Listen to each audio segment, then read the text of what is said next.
Tip number 236 from the book 501 Contractor Tips. This is another biggie, and I might have mentioned part of what I'm about to say in one of the other videos on walking down a long path one time to get the materials to the project. This one here is actually handling building materials. And I just wanted to point out, there have been quite a few times where I had to move lumber from point A to point B. And it's taken me a considerable amount of time to do this.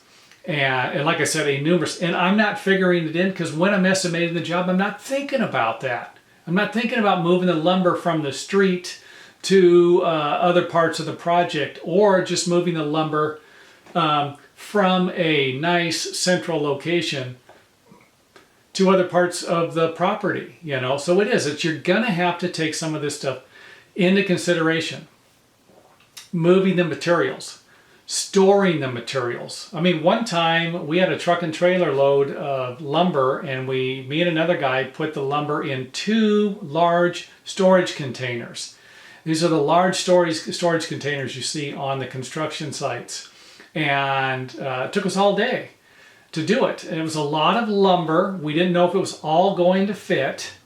And I had to put it in because I ordered the lumber from Canada. Was a cedar, was a special lumber coming down, kind of like a one-time deal. Would cost me more money to get another load later on. I actually had to store some of it at my home. So again, this is what I'm talking about. You get the lumber for a project, and you're going to need to store some of it somewhere else. It will require you some time to go to the other property, have the lumber unloaded, or unload it yourself and store it yourself, and then get that lumber to the project in the future. A good point example is when I had lumber dropped off at my home one time. It stayed on the side of my house for about 3 months, I want to say.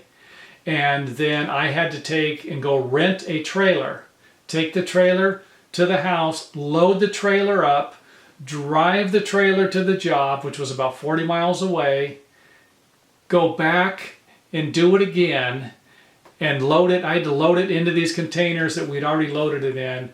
And again, the added expenses here, they add up. I could have rented the trailer for 2 different days, but why?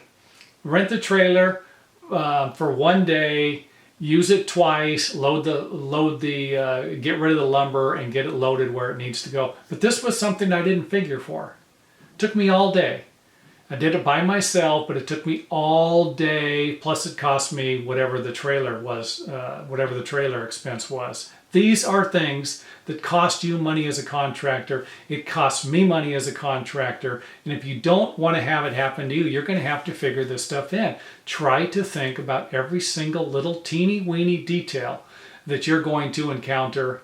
And one of those details, and it's going to be on every single job, I hate to say it, no matter what, is going to be handling the materials. How much is it going to actually cost you to move these materials throughout the entire period of the job?